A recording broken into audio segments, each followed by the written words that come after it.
Tyler Newman is what I call a true property entrepreneur.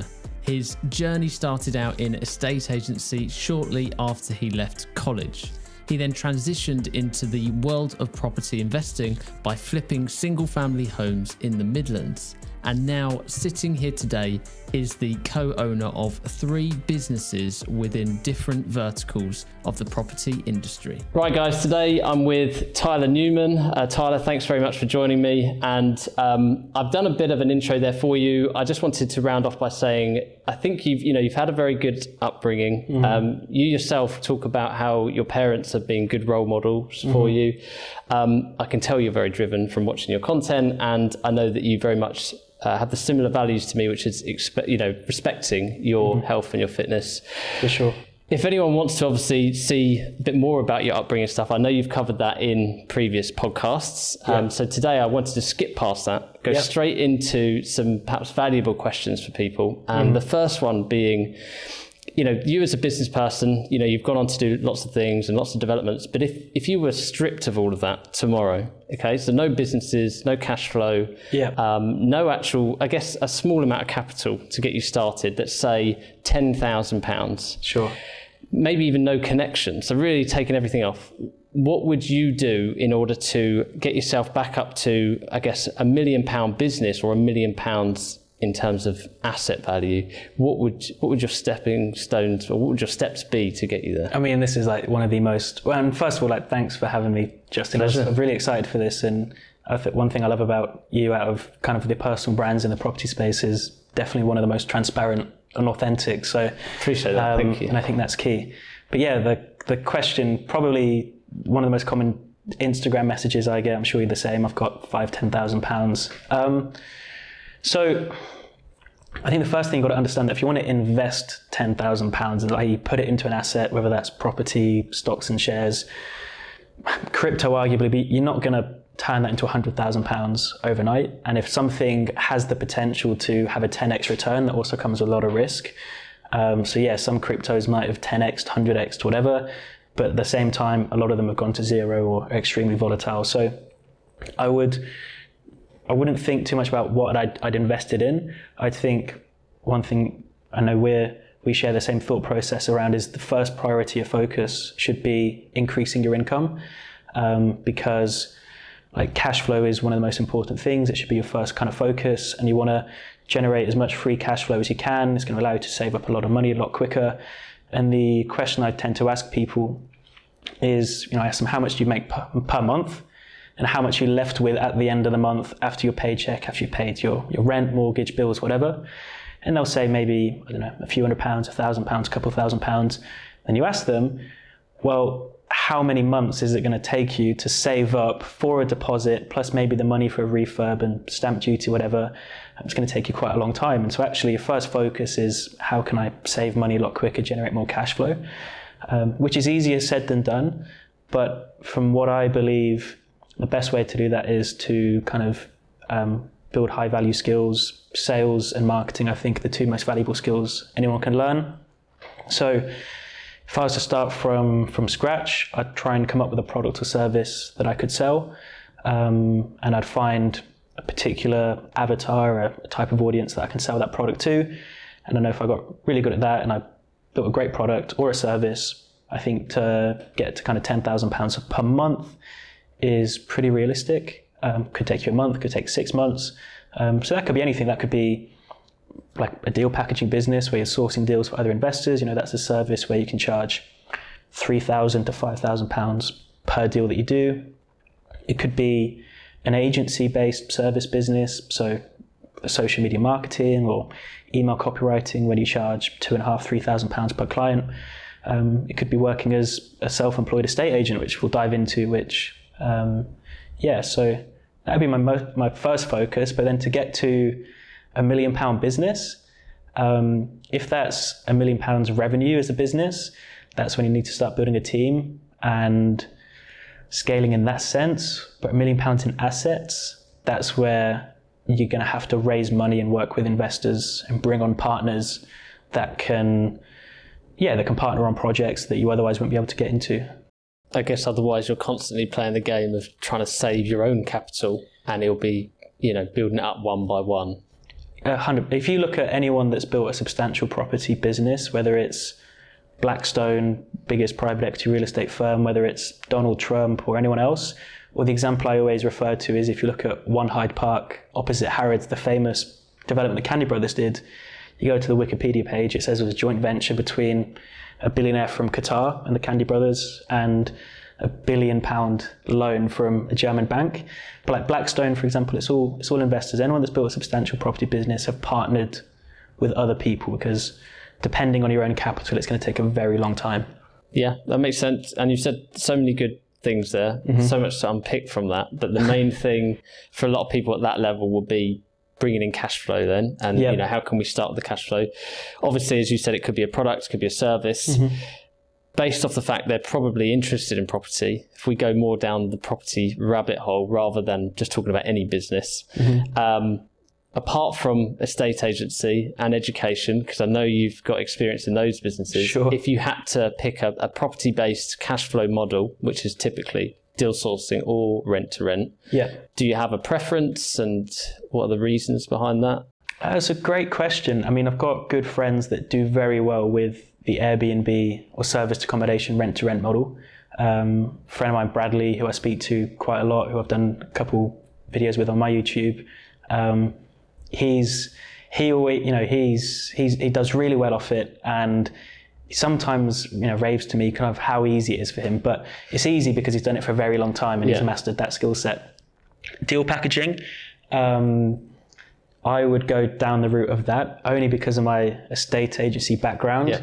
And a lot of people seem to think they're two totally different things, but it's the exact same business model. As an estate agent, you're representing the seller. As a deal packager or like an investment broker, you're representing the buyer. So same business model, like generating leads, putting the transaction together. So that would be my cop-out answer, really. Yeah. No, that's a good answer. I favour sourcing because for me, when I was starting, it was a lean business model. Whereas I felt like rent-to-rent, you're taking on more risk. You're taking on, obviously, you've got more expenses that come with that. Whereas with sourcing, if I turn the taps on, the money comes in. Obviously, if I don't, if I go away somewhere, it might slow down in those early stages, but then so does the expenses. So I guess I obviously have favoured the sourcing model. Let's talk about then the asset side of it. So someone's then gone out and they might choose to do one of those models. They then start to get better at it. And you could, I guess, refer to that as more either controlling property or producing cash from property. If they then take that and put that into an asset, if you had to go down more of a traditional, more of one of the smaller methods of investing in assets, because I know you've gone straight into property development after doing several flips. If you had to go down more one of the traditional routes, which I say is single lets, HMOs, commercial to resi, or flipping, would you have a preference if you had to do that right now? Do I have a preference? The way I look at it is there's this spectrum of active versus passive investing. And the more passive you are in an investment, often the lower the returns. So passive, and it's not binary, it is, like I say, a spectrum. A passive could be just buying a buy-to-let property at full market value with a tenant in place, very much set and forget. What could be even more passive is investing in a REIT, a real estate investment trust, or via a fund structure where you don't even see or visit the asset. Whereas the more active you are, active meaning the more time and energy you put into that, the greater the return. So let's say with a flip, you're buying the asset, but then you're also putting time and energy into getting the contractors in, spending money on it, doing works to it, etc., but your cash on cash return is going to be much higher. With HMOs, like it's the same. I think HMOs can produce great returns, but again, it requires a lot more energy input and thought around the regulations you've got to abide by, and you're dealing with multiple tenants in one asset. So for me, it would be, I'd definitely go down the buy-to-let route. I have the preference of just having one tenant per property at a smaller scale. And I'd look to acquire properties where I can either get it below market value, and I think the whole below market value thing is glamorized, that you can get 25%, 30% below market value. Those deals are out there, but if it's 5, 10%, whatever, but then also potential to add value, even if that's like a simple refurb. But I think that's important. And then I'd look to just refinance. If you can't get all the money out, again, it's not the end of the world. Again, I think that's a glamorized thing that you should be able to get 100% of your money back out with every BRR. That's probably what I do. And that's what I did. I just chose to, when I was buying single unit properties like that, I chose to sell them rather than refinance or retain, which actually is a kind of a regret of mine, because I look at how much they'd be worth now and how much cash flow they would have spat out. But I was playing shorter games back then. I'm sure you learned a lot, obviously made some good profits off of those, and you still ended up in a very good position. But I know what you mean. You know, you look back and you can do things, you would have done different things potentially. I think what you mentioned, what you touched on there at the very end about not trying to get all money out deals is where even things changed for me, because in that first year or two I was so focused on a property have to get all my money out at the end.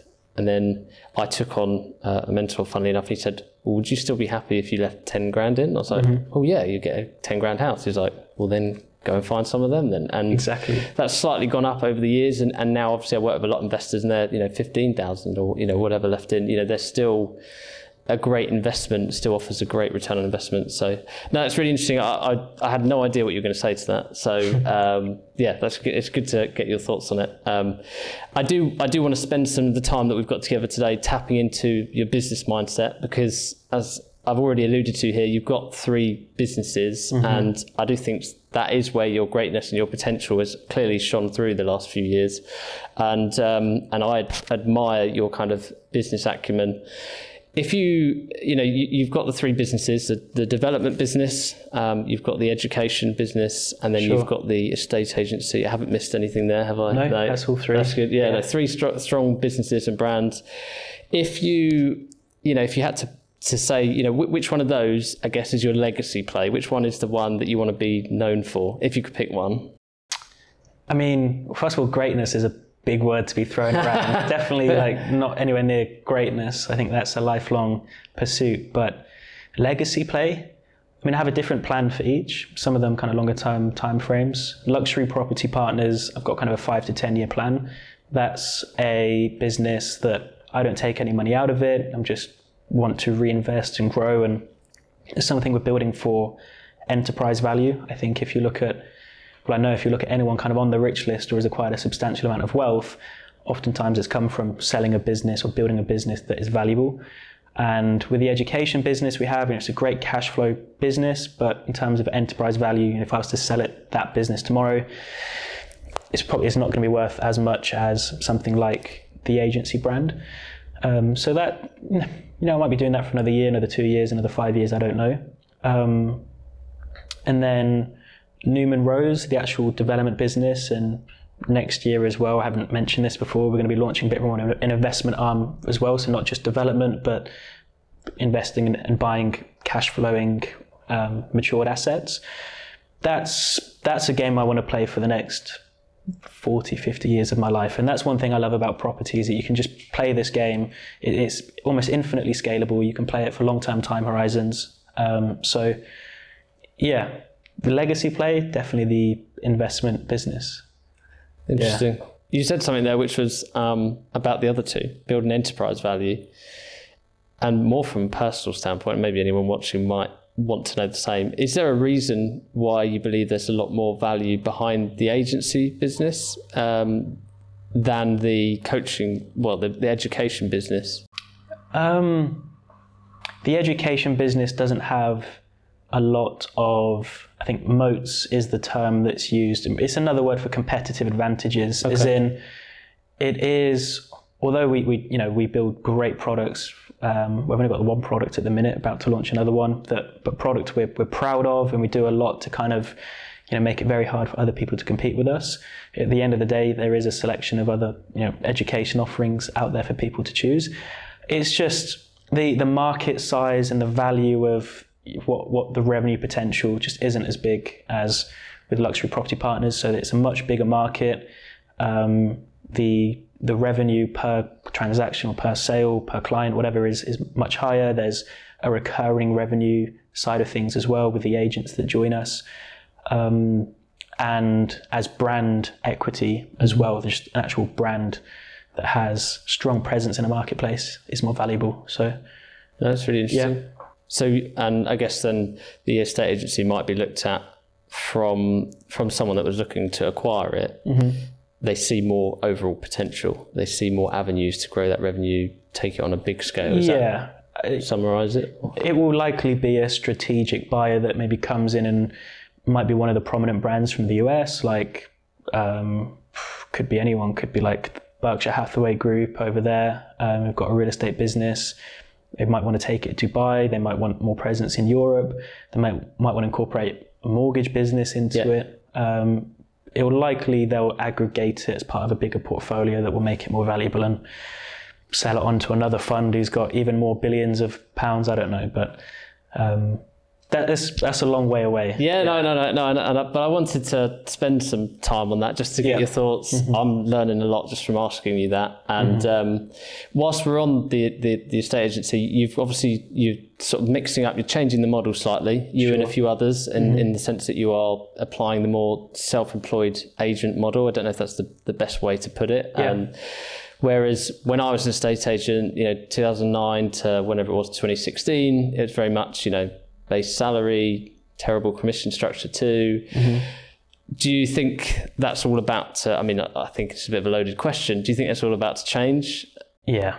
And this isn't some crazy new idea that I've come up with and I don't want to take any credit for it. It's something that's been happening in the UK for probably several years now. Purple Bricks were really the first one to come in and make some noise around the self-employed model. Funnily enough, a year or so ago, they had to switch all their agents back to employed because of certain laws they were breaking. And I think yesterday actually announced they're going to make a lot of redundancies, which is a shame, but they were the first ones to come to the market and really shake it up and were a disruptor.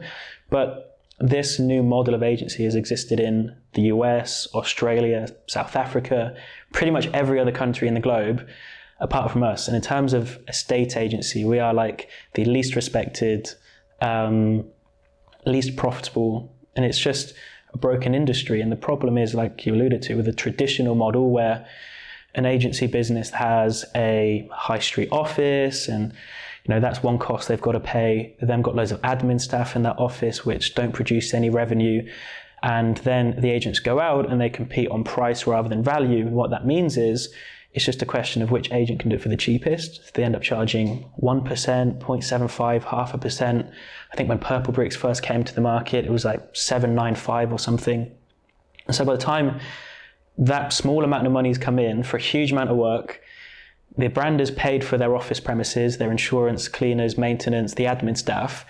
The money they've got left to pay the agent, who actually did all the work and brought the money in, is very little. And so you find in traditional agency, outside of London and maybe the home counties where there's high value properties, top agents were really only making 50, 60,000 pounds a year. Some more, but even then that's if they're an area manager or at best a branch manager. And the problem is level 10 talent is only attracted to level 10 opportunities, and that's just not a level 10 opportunity. And so the industry didn't attract and retain top talent. They've jumped to kind of recruitment or B2B sales where they can make 100, 200,000 pounds per year. Whereas this new model, the agents, luxury property partners, for example, we deal with anything $1 million plus. The agents get 2.5%. That's what they charge. Now we've got to make sure they're worth that and they can deliver great results for their clients, because the clients should only pay 2.5% if they're getting value for money. But we've got loads of incredible case studies to back that up already. So let's say on a £2 million house, £50,000 fee income, that agent will take home £25,000 commission for one transaction. Obviously, simple maths, you can figure out the value of property they've got to sell each year to take home 100, £200,000. And my business partner, Damien, he's a great example. It's just coming up to completing his only his second year in the industry, but he's on track to earn over 300,000 this year. But he gets great results for his clients. He sells properties well over the asking price other agents fail to sell, which isn't by accident. And we're starting to see now great talent come back into the industry, which is only going to accelerate this transition a lot quicker. No, I think you hit the nail on the head really, when if you provide that quality service and as you said, you've got that level 10 talent, then it does make sense to have a different model at play, doesn't it? So I wish something like that was around. I'm not saying I was a level 10 employee, but I definitely wasn't at the time. But I wish something like that was around, because that would have completely changed my view on money and the way I valued the job, I think, as well. You would have strived to continue to learn more, get better to reach that. But I think if your mind, if you knew really the potential of this job, even if I'm the best in the area, is I'm going to earn X, you start thinking, what other business can I start, which is what you've done. You're capped out, aren't you? So now I don't expect you, if we circle back to the businesses, I don't expect you to share exact figures on something like this, but are you able to, I guess, allude to what these businesses are doing in terms of profits? Profits is difficult because we don't always optimize for profit. We reinvest and put money into across the different businesses. I'm all for transparency. I mean, the development business, the site we're about to start construction on, we've got sites that we're taking through planning in the background, which I told you off camera. So they could be a year, 2, 3 years away. Yeah. But the site in Cambridgeshire, I mean, that's between the GDV, £8.5 to £9 million sale value. Developers, we work to kind of 20% margins. That could come down. Interest rates are going up, construction costs, although we've got a main contractor, so there's not so much risk on that for us. But there's GDV risk. Hopefully I'll do a good job of marketing and selling them through Luxury Property Partners. And then of course we know we're giving away about 30% of the profits to investors. Luxury Property Partners, new business. I think we've done about, in the last 6 months, coming up to about £200,000 of revenue. And we've just hit £100 million worth of listings. So I mean, at 2.5%, which we're very transparent about, that's about £2.5 million fee wallet, we call it. Again, not all of those are going to sell. Perfect world, they do, but deals always fall out of bed for one reason or another. And then the education business, that is a high 6 figures, 7-figure business, depending on how hard we push month to month. But we're in a phase at the moment where we're really restructuring that and just re-engineering it to kind of, we want to serve less clients, but provide more impact to those that we serve, just by making changes to kind of the product that we offer. Yeah. Okay. That's again, interesting for me to learn. I'm sure it will be for anyone watching. And that's, I guess, proof that you've not just done it with one business. You can kind of take your skill set to different businesses and different industries. Is for me, as someone that's trying to grow a business, are there 3 areas of a business that when you're going in that you immediately look to improve on, or I know it can't always be that set, but is there particular things you look out for when scaling a business? I mean, you're making me out to be some kind of like business guru, which I'm really not. But I think maybe the reason we can have repeated success, or have had some repeated success amongst a couple of the businesses, is kind of certain skill sets are very transferable. A lot of it is character traits, like just knowing how to be resourceful and like think long term, etc. I would say, as an answer to that, I always think in terms of scale. I always look at something as like, how could I double, triple, 10x the revenue of this? And I think that's just it's such an interesting thought experiment, because when you start asking yourself the question, how would I do it? Your brain's forced to come up with answers. And I actually did this when I was in the gym yesterday. I think, well, with this business, if I was to hit X amount of revenue in 1 month, what would need to happen to do that? And you just start coming up with answers. You think, well, actually, we'd need to be charging this price point. We need this many amount of customers to do that. Probably need to do this kind of marketing or spend this much on marketing. So always thinking in terms of scale, also thinking in terms of systems, constantly obsessing over how can I make this process more efficient, systemize it. So with Luxury Property Partners, whether that's onboarding a new agent, whether that's recruiting a new agent, like instead of me on the first stage interview having to spend 45 minutes to explain our mission, our vision, what the job role is, how about I just shoot that once? Then everyone that is interested can watch that video, they can self-qualify themselves and then book in a call with me. So then the call I do have with them is more productive, more efficient. That's interesting. So do you have like a built almost like a funnel where, like, for anyone that's interested, I don't mean it in a bad term, I do, but I haven't actually launched it yet, so I was jumping the gun. Yeah. It's very smart, because as you said, you then saved yourself having X amount of conversations over the next 12 months. So I think, that thinking in terms of scale, thinking in terms of systems. I say thinking in terms of scale, that's just thinking big. Like, I always think big. Like, if I want to do something, I want to do it big. I know we've talked about off camera as well, playing bigger games. If I was to give you a third thing, probably, and this is a learning experience I know you're going to have, but it's hiring the right talent. Easier said than done. It's a big mistake I made.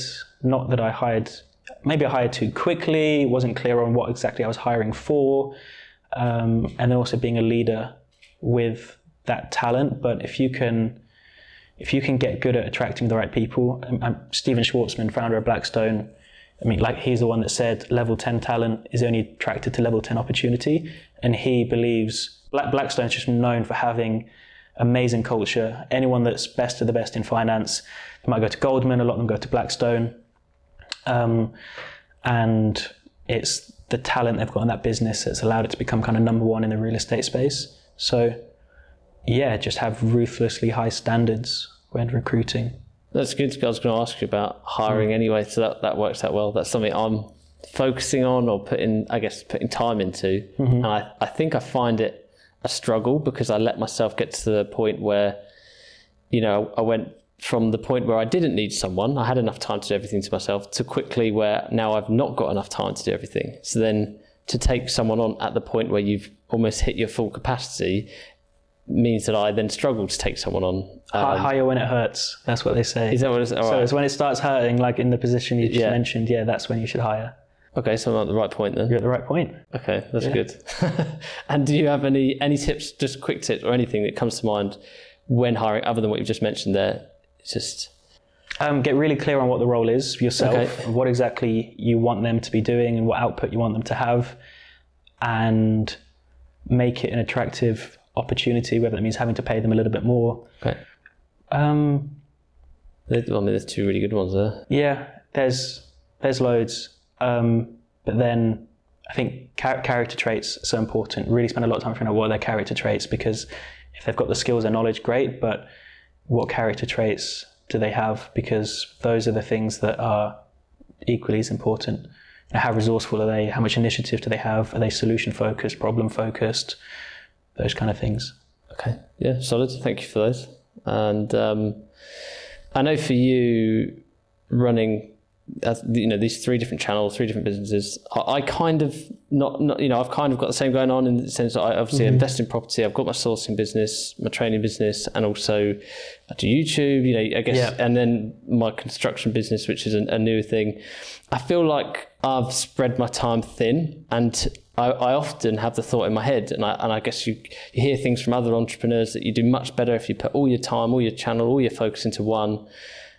Do you have any thoughts around that and spreading? Do you think you spread your time too thin? It's an internal conflict I've had, because you're right. I've heard a lot of mentors, focus is so important. Focus on one thing. He who tries to chase two rabbits catches none. Those kind of things. And when I told a close friend of mine who he lives in the building, super successful guy, I was starting Luxury Property Partners probably this time last year. He said, no, you've got too many things going on. Focus on one thing.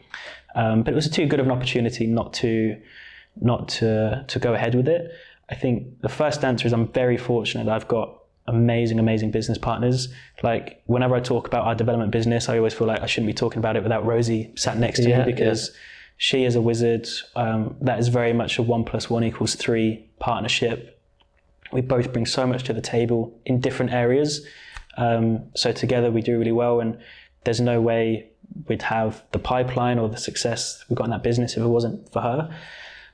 Luxury Property Partners, Damien, who's kind of lead agent. He is star of the show. He's a hustler. I don't know anyone that works harder than him and is so passionate about delivering for his clients.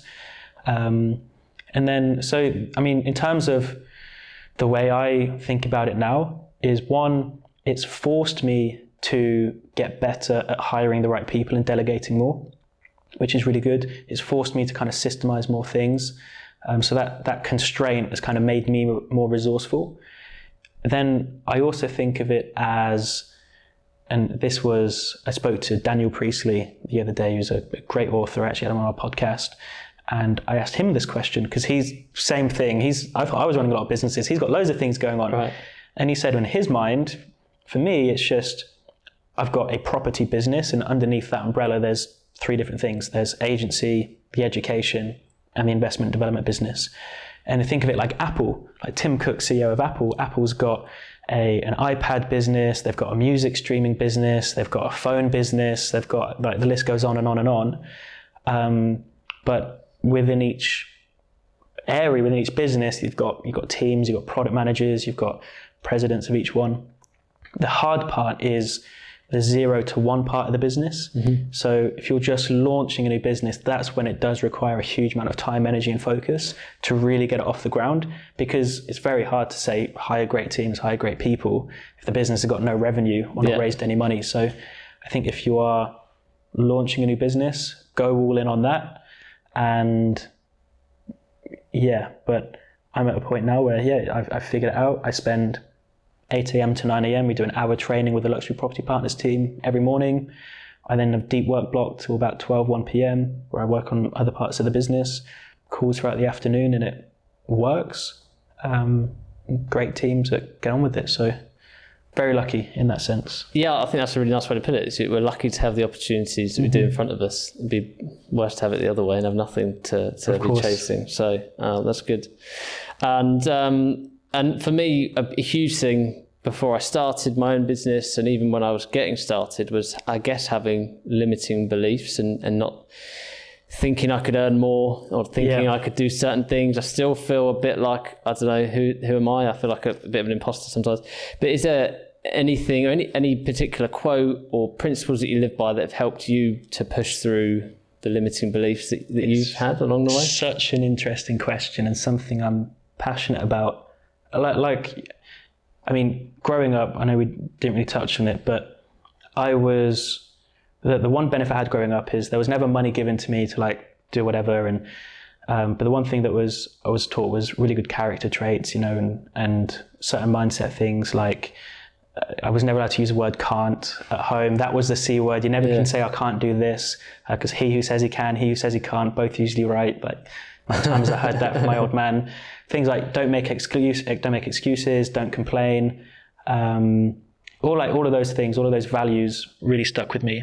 So skills are important, character traits are important, but the biggest thing for me was beliefs, like you alluded to. And once you get to a certain point in business, it's not a lack of skill, because a lot of the time you've got the skills required to operate the business you've got in your head in the future.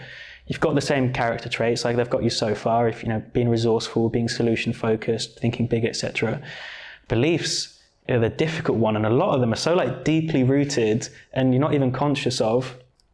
So kind of the exercise I always do in my head is, and if you ask for a quote I heard from Alex Hormozy was, we question all of our beliefs except for those we truly believe, which kind of stuck with me. And the process I do in my head is, whenever I come across something that I think to be true, I question myself, well, is this actually an objective fact, or is this just a belief that I hold? And then, is that belief, does that empower me, or is that a destructive belief to have? And the example I came up with, or a good example that I came across a few weeks ago, is I went out for brunch on a Sunday with the same friend of mine that lives in the building here, and he's a Muslim. And growing up in the Midlands, you don't really, compared to London, meet kind of people from Saudi or the Arab states where you're not really exposed to the Islam culture. And in fact, and I said this to my friend, and a lot of the time, living in the Western world as a white man, the only exposure you get to kind of Islam culture is what you see on the news and in movies, which isn't really an accurate representation of it at all.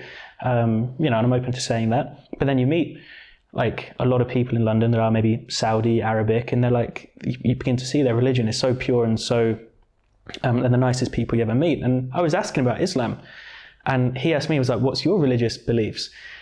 And I went to say, well, I'm an atheist. And that's only because I grew up in a family where my dad is an atheist, and a lot of the time your religious beliefs are literally just a great example of a belief you just literally get from your parents. Mm-hmm. And then he asked me why, And I'd had the same conversation with him at brunch that we're having around questioning your own beliefs. And he said, do you really believe that to be true? Or is that a belief that's been programmed into you? And the answer is, well, I've just obviously got that belief from my parents. And not to say that I'm definitely not religious. I mean, I believe that we don't know everything about the universe as a fact, therefore we can't rule anything out. Do I believe in certain religious scriptures to be complete like evidence of turning water into wine and stuff? Probably not, but I think religion's an overall net positive. But it's a great example of just a certain belief that a lot of people have stemmed into them. And it's the same about money. Oftentimes beliefs around money are the most powerful beliefs people hold on to. They think, obviously we've had a new prime minister yesterday. Every time politics comes into the news, those that hate the rich and want to tax the rich always seem to pop up. And they say that because they've got beliefs about rich people, that rich people are greedy, rich people take more than they give, which couldn't be further from the truth. You know, people are rich because they've provided value to an economy. So, I mean, I probably rambled a little bit there, but just constantly assessing, do I believe this to be true? Or is this just, yeah. I think it's like everything you just covered in that encompasses, I guess, you know, what you have to do.